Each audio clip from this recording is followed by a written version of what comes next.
Crime Stories with Nancy Grace.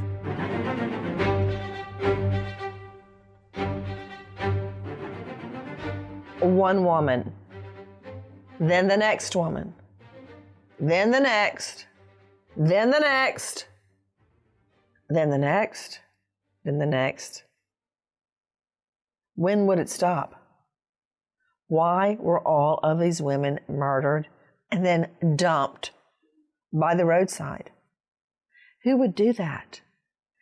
And it happened over a period of years. What, if anything, do these women have in common?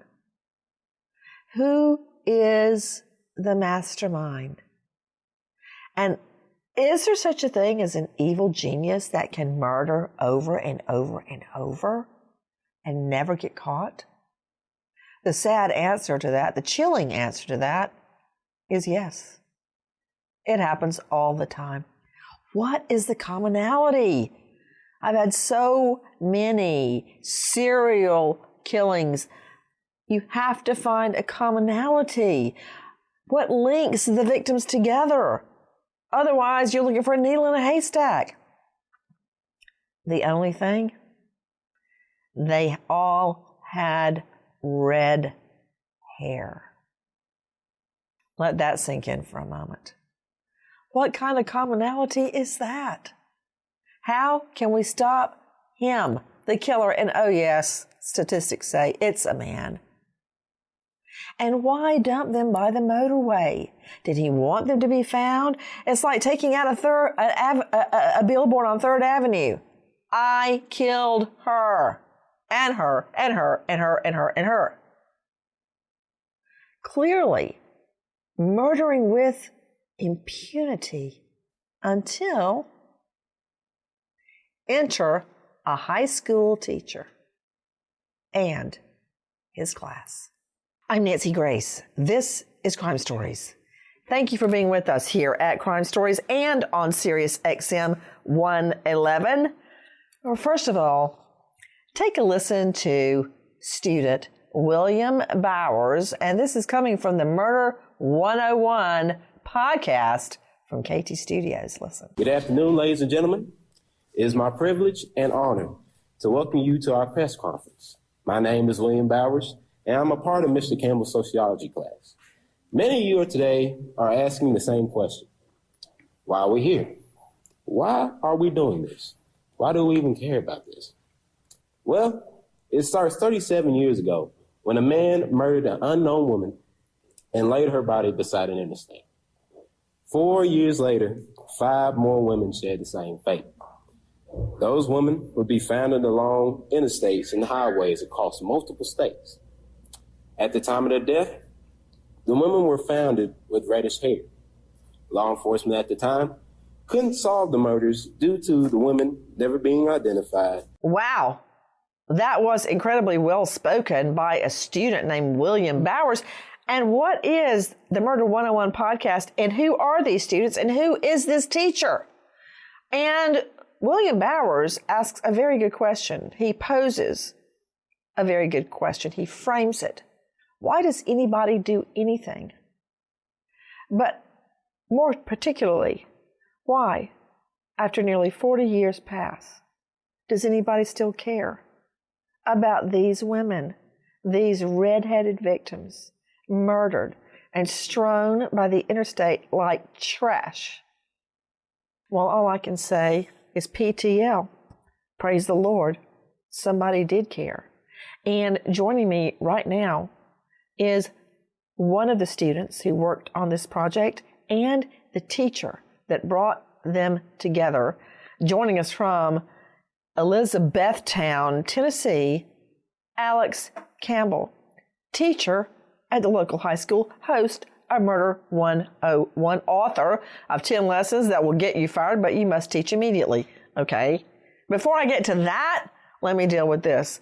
Alex Campbell, your student, first of all, welcome. Thank you. It's great to be here. Your student, William Bowers, framed the question, why are we doing this? Why do we even care?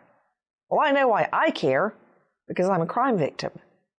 Because I live with the memory of my murdered fiancé every day. Why do you care? Yeah, true crime is such a popular genre, and obviously lots of people are interested in it. I think at the beginning of the semester, the students thought that it would be kind of neat, it'd be fun to see if there was a serial killer in their state, in their region. But throughout the project, what happened was the students thought less about finding a serial killer, and they thought more about these people as human beings. And so by the time the end of the semester came around and Will was speaking there at the press conference, the students really had started taking to calling these 6 women, their 6 sisters. They said, we feel like family.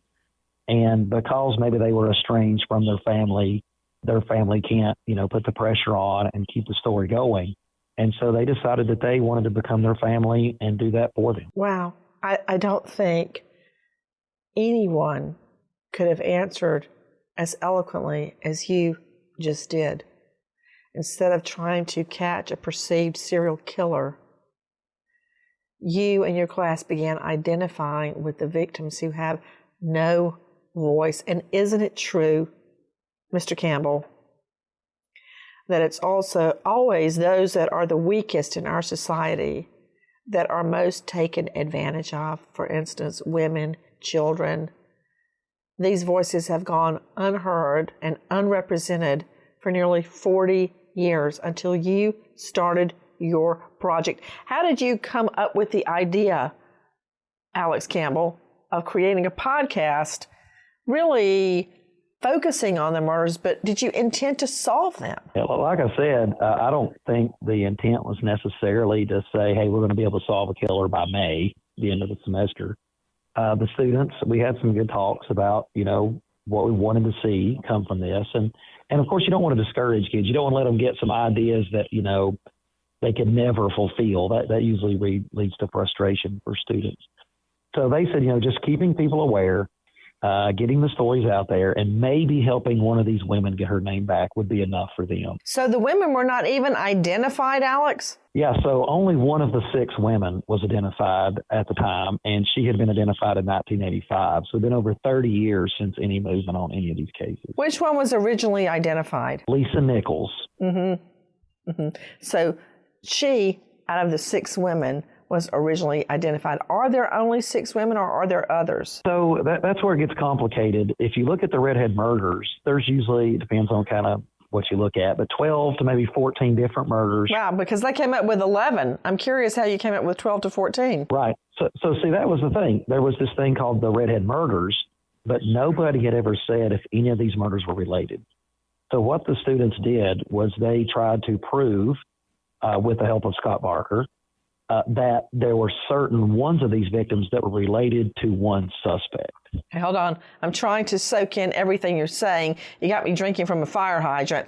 What are we talking about? We're talking about somewhere between 6, 11, and 14 women dead, all under the umbrella of the Redhead murders. Many of them never even identified. It's like a potter's grave, so to speak. And you just heard that teacher joining us from Elizabethton, Tennessee, describing the launching of his podcast with his students. He mentioned the name Scott Barker, former FBI special agent that helped the students. Scott Barker, why did you get involved? I received a telephone call from a colleague of mine who is the supervisor in Johnson City. He and I are friends. We actually went to the same high school, worked together, oddly enough, in such a large outfit. We ended up in the same office. And he called me and said, hey, there's a teacher at Elizabethton High School they're doing a project, and they're wanting somebody who has some knowledge about behavioral analysis. Come speak to the class and just give them some ideas, some fresh ideas, things to look at. And so I drove up. We took about an hour and a half, and I just threw out some ideas, asked them questions, allowed them to ask me questions. And what I realized early on was they were really informed. They were really quizzical about how things worked, and they were anxious to get this case going and get this profile going. So all I tried to do was just give them some ideas, point them in the right direction, and then they did the work.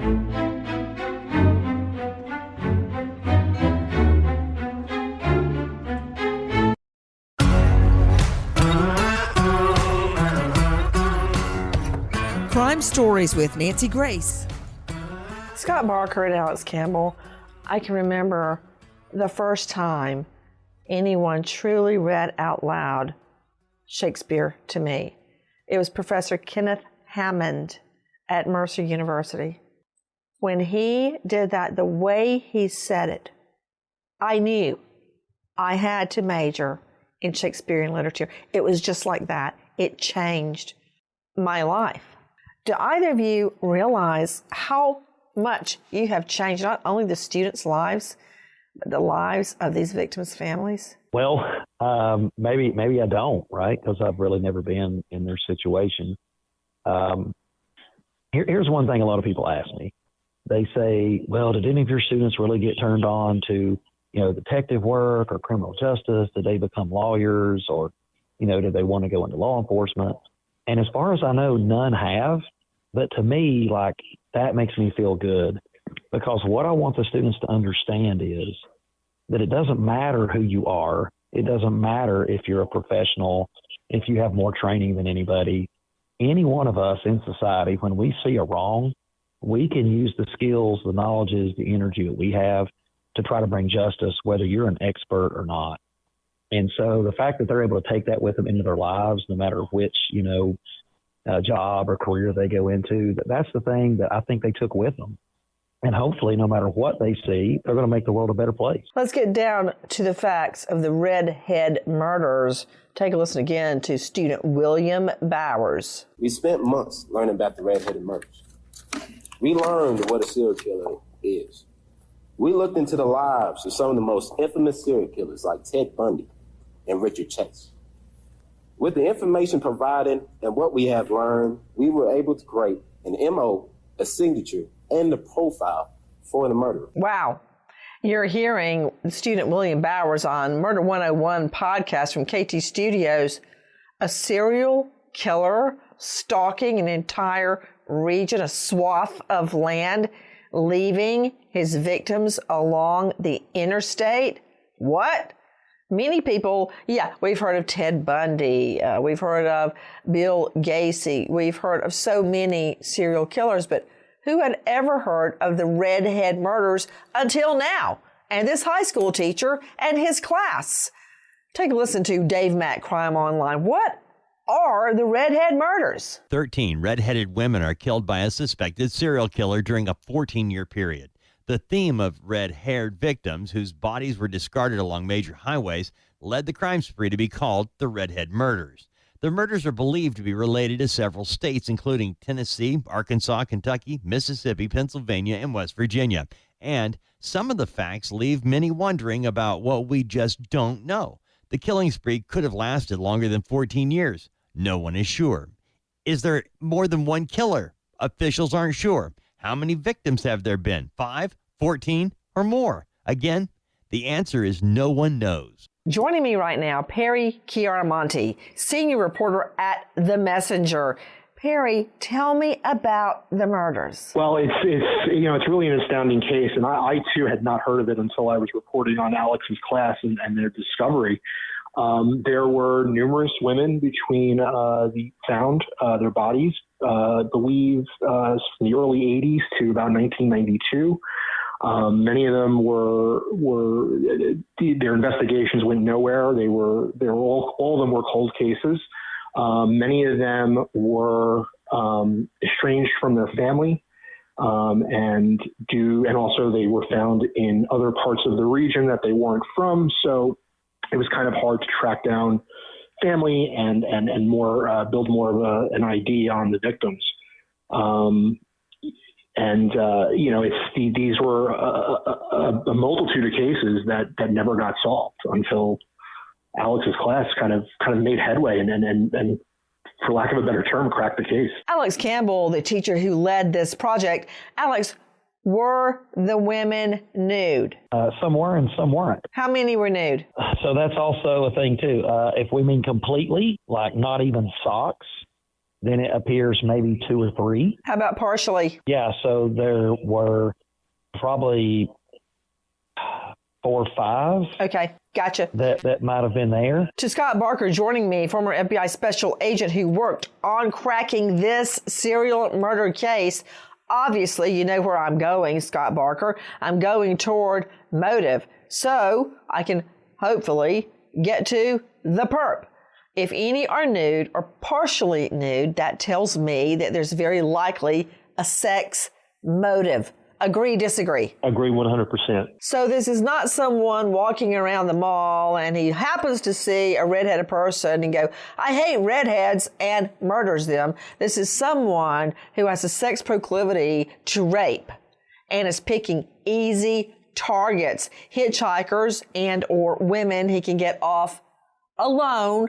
And the fact that they are along the motorway, Scott Barker, tells me this guy travels. And of course it's a guy. I mean, statistically, of course it's a guy.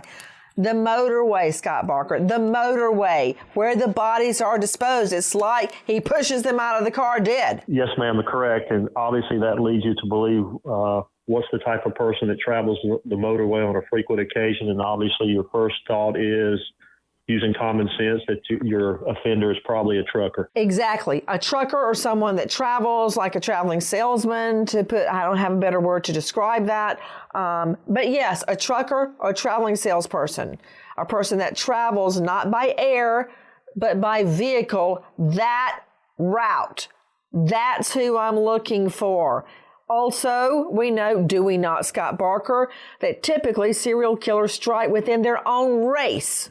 Agree or disagree? Agree. And of course, there are some exceptions to that, like the DC snipers. That's a great exception. But generally, statistics heavily support the theory that serial killers kill within their own race. Why? I'm not a shrink. I don't know, but I know statistics. So now that we know that there are 6 to 14 women, redheads, scattered nude or partially nude for the most part along this area, we can deduce we've got a white male, old enough to drive, not too old to drive, that knows this stretch of roadway, that is very likely a trucker or a traveling salesperson who was sexually active during this period of time. Yes, no, Scott Barker? Yes, 100%. Let me ask you this, Scott. What were the CODs, cause of death on these women? Or can you tell after that much time has passed? I think most of them were strangulation. There might have been one that was blunt force trauma, but the majority of them were strangulation. Okay, Dr. Bethany Marshall, I'm sure she's anxious, to put it mildly, to jump in. Dr. Bethany Marshall, renowned psychoanalyst, joining us out of the LA jurisdiction at drbethanymarshall.com. She's also appearing in the new season of Paris in Love on Peacock. Dr. Bethany, jump in. Feet first. Well, I think one of the reasons that these women were strewn along the roadway may have been not because he was a trucker or a traveling salesman. I mean, that's a great likelihood. But that he put so much energy into hunting for certain types of victims, certain profiling of victims or victim types, that he was just on the move all the time, more like somebody who may be living a subsidized lifestyle, maybe somebody who didn't even work. I think one of the reasons these serial killers go underground for long periods of time and then they pop up and kill somebody is because their sexual fantasy life is so vivid that they live within that world, looking at pornography and looking at, fantasizing about things until eventually they can't take it anymore. And then they go out and offend. I think the reason for the strangulation is that this perpetrator wanted to see the fear in the women's eyes. Likely he committed the sex act while he was strangling them. Why? Because psychopaths like to inflict pain and harm. This helps them to get sexually aroused. So it's no coincidence that the victims are murdered, strangled, and sex attacked, because that's all of their, this is their part of their sexual deviancy. That's the only way that they can, achieve orgasm, for lack of a better word, is to commit this kind of offense. And often the semen is not even on the body. Sometimes it's in the area somewhere because they're so worked up. They're walking around. They're not even on the victim at some point. They're just angry and agitated and really ambulating. I've learned that, and let me go to Kara Porter joining us out of Utah, attorney and co-founder of the Cold Case Coalition. You can find Kara at coldcasehelp.com. Kara, in my experience prosecuting, investigating, and covering serial killers, I believe we can learn possibly the most from the first victim before the killer hones his or her, rarely, skills. So I would like to look at the first victim. Kara, do you agree with that assessment or not? I do. I think sometimes that's why it's especially frustrating if one cannot figure out who the first victim is. You know, if someone is still unidentified, and here there were several states where these bodies were found, what if there is an earlier victim that hasn't been brought to someone's attention? Yeah, I'm thinking right now of Rex Heuermann, the Long Island serial killer. Many people believe he is also the Manorville butcher. The butcher would dismember his victims. At some point, it's hypothesized that the butcher realized he didn't have to go to that extreme, so he just started burying them along Gilgo Beach. So we learn a lot from the arc of the MO, modus operandi, method of operation of the serial killer. Does it change? Is it flat? Let's look, with that in mind, at the first victim that we know of, and can't really tell if that's correct, but this is who we think may be the first victim. Listen. 1983. The first victim was an unidentified white woman. Her body was found naked near the city of Littleton in West Virginia. Her hair, more auburn than red. Her cause of death, not known, but police say she was likely suffocated. A suspect was named after reports were made of a white man, approximately 5 foot 6 inches tall, was seen near where the body was found. He was never identified. Of course he wasn't. A white guy, maybe 5'6", probably identified by a motorist. You're going to figure out how tall he was as you fly by at 60 mph? No, But as we deduced with Scott Barker, former FBI agent, serial killers typically kill within their race. So we know it's a man. Oh, we know it's a white man. We kind of already knew that. What do we learn as the bodies continue to pop up, being picked up along the motorway like trash? Listen. The body of a female wrapped in a blanket is found off I-17 near Jalico on New Year's Day, 1985. 90 days and 4 miles south of Jalico, another female is found. This time, it's the skeletonized partial remains of a young girl found in April of 1985. Officials believe she's been dead between 1 and 4 years. She was found by a passerby. 34 years after her remains were found, a reconstruction of her face is done by the National Center for Missing and Exploited Children, proving she hasn't been forgotten. Then, August 30, 2022, the unidentified remains found in 1985 are finally identified after Orthram Laboratories locates possible family members in Indiana. She's identified as 15-year-old Tracy Sue Walker of Lafayette, Indiana. Her mother says she disappeared in 1978 after she was last seen at Tippecanoe Mall with a friend. Tracy Walker had red hair. Joining me right now is one of the students who worked on Murder 101, hoping to just simply identify one or two of the victims, never imagining they, a group of high school students, led by their teacher, Alex Campbell, could crack a case. Joining me right now, Marley Mathena from Elizabethton, Tennessee.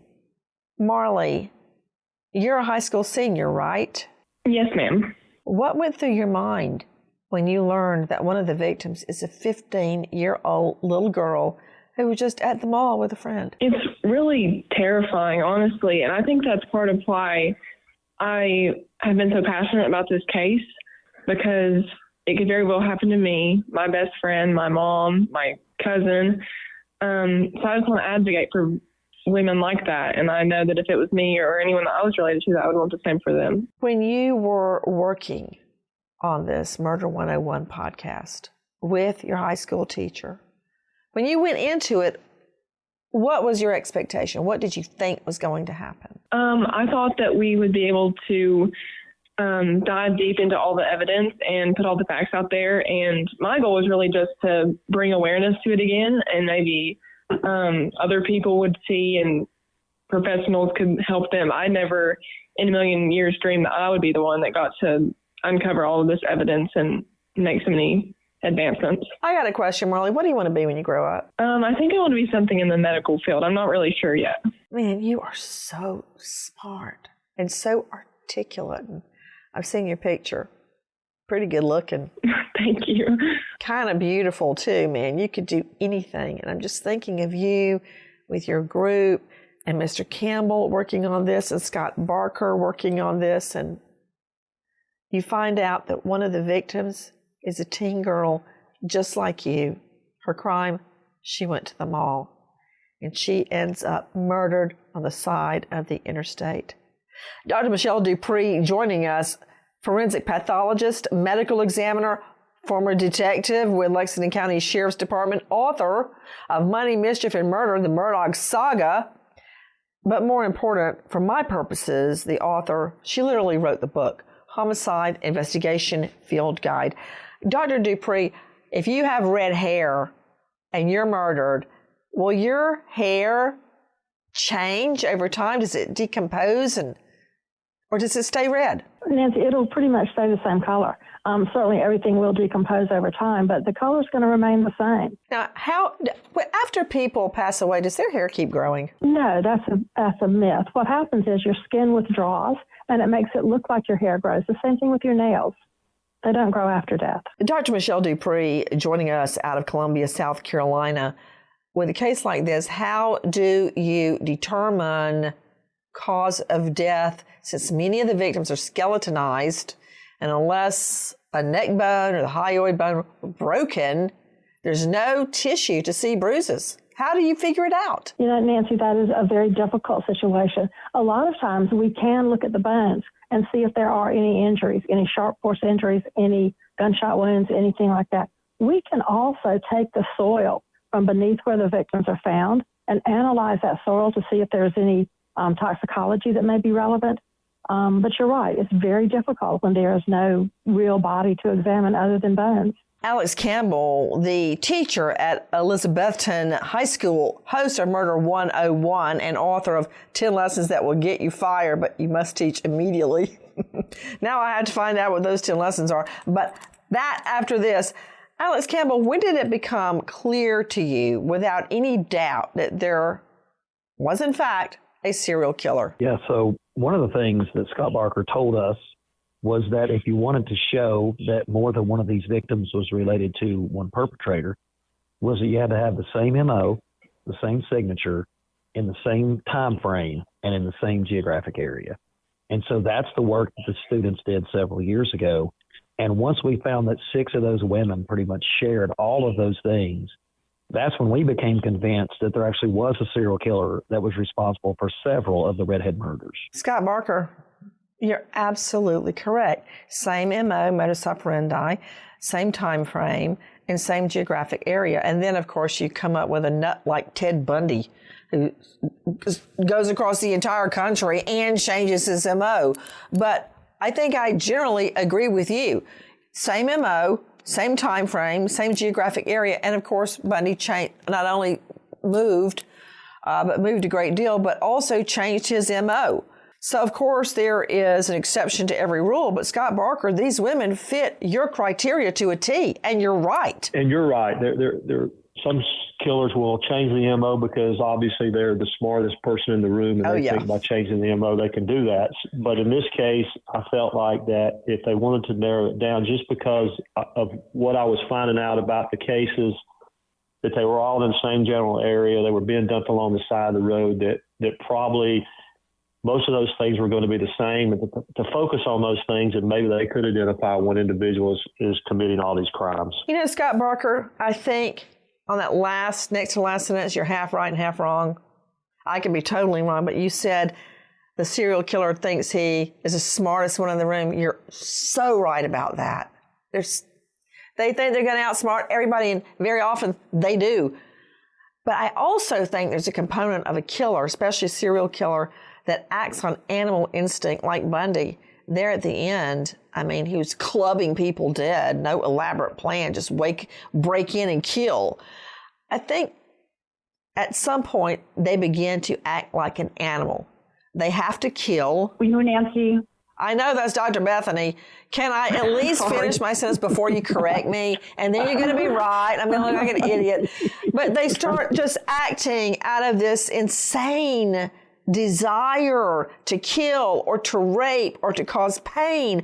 And they get to where they throw all their planning out the window and their previously used MO, and they just start killing and biting and maiming.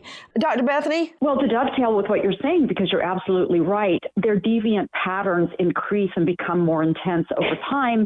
Because if you think of this as a part of a sexual arousal pattern, sexuality and inflicting cruelty going hand in hand, they have to inflict increasing amounts of cruelty in order to enhance their sexual arousal. So over time, they become emboldened, they get more ideas, they look at pornography, that stimulates them more.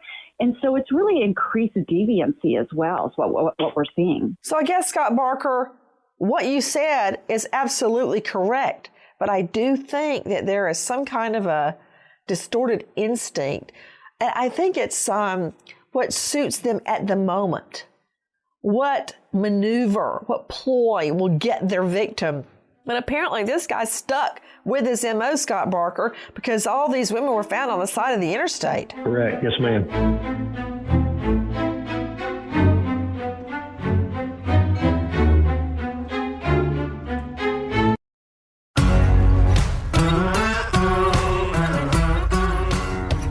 Crime Stories with Nancy Grace.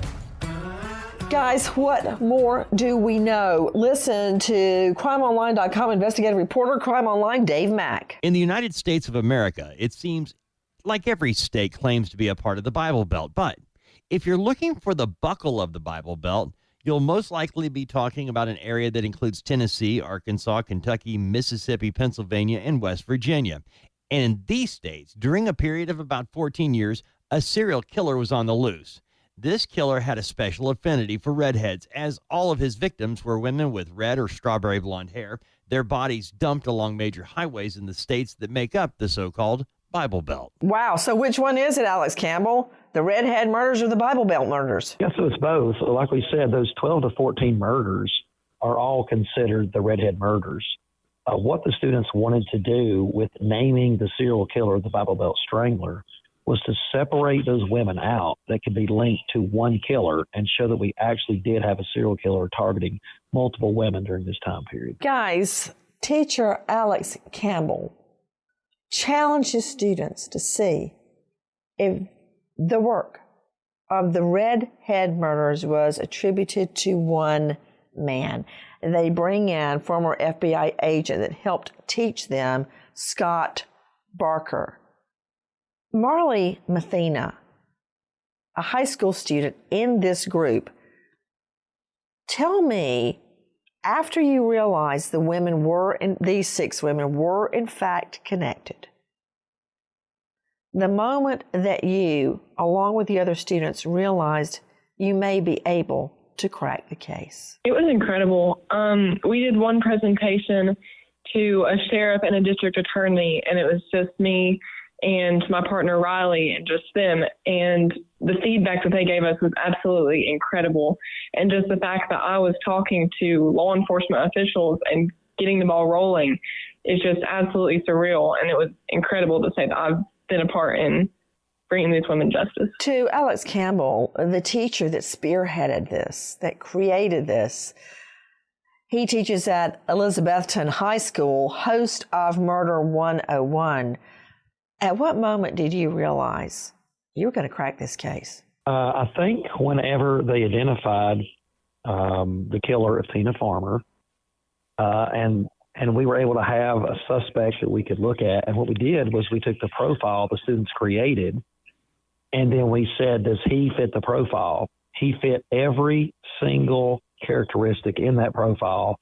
And I think that's when the students realized he is going to be the person who is most likely responsible for several of these murders and is the Bible Belt Strangler we've been looking for. Tell me what those criteria were. What criteria did he meet? Yeah, so there was actually 17 different ones that they created with a rationale. And it was things like, of course, the job, and he was indeed a trucker. But they also identified his race, his marital status. They said he probably would be married or have long-term relationships. He would probably have a family. He would be able to keep a stable job. That whenever people heard about this, they would say, oh, it can't be him. He's such a nice guy. So all those type of things. And when we really started looking into it, he fit every single one of those. I'm thinking about how you pieced it all together. What went through your mind, Alex Campbell, when you realized you had identified the killer? You know, it's one of those things where you think, if I could ever get an answer to this question, I would be so happy, I would be satisfied. But the truth is, every time we get an answer in one of these cases, we realize we have like 50 more questions that need to be answered. So I got to tell you, I was hoping for like this feeling of satisfaction, but the reality is I just realized we had more and more work to do. To you, Scott Barker, what went through your mind when you realized that you guys had absolutely identified the red-headed serial killer, Jerry Johns? Quite frankly, I was shocked. I never thought it would get to that point. Again, as I said previously, I thought they would do a report, present it to a class, and that would probably be the end of it. I never realized it would go this far.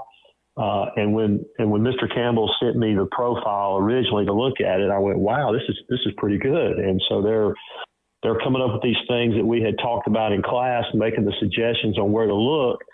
And all of a sudden they come up with this profile. And then I remember when Mr. Campbell called me and said, hey, they've identified a victim. And we started talking about other victims, the route that would have been taken by this trucker. And then we realized that, hey, this guy probably is responsible for some of these homicides. In the end, did DNA play a role, Marley Mathena, in identifying the defendant, Jerry Johns? Yes, ma'am. I think it did. There were multiple T-shirts and things that he used to strangle the women, and his DNA was left behind on some of those. Amazing that after all of this, Kara Porter joining me, co-founder of the Cold Case Coalition, these high school students and this high school teacher and this FBI agent managed to solve a cold case. It's astounding, Kara. You know, it's a wonderful example of how people who have the passion and take the time to do a deep dive can really supplement limited law enforcement resources. I mean, what these students did was just fantastic, and I would love to see it replicated all over the country. I agree with you completely, Kara Porter, except for one thing: supplement my rear end. They cracked the case. It's amazing. I agree with you, Kara. You know, I mentioned Professor Hammond from Mercer undergrad. When I first heard him read and then explain a passage of Shakespeare, I knew that's what I had to study. After that, my fiance was murdered. I left any hopes of teaching in a classroom far behind and went to law school. I had no idea whether I could pull it off or not. And then another professor changed my life. His name was Sean Felony Murder Watson. Not only did he have a very heavy Irish brogue, but he talked about felony murder all the time.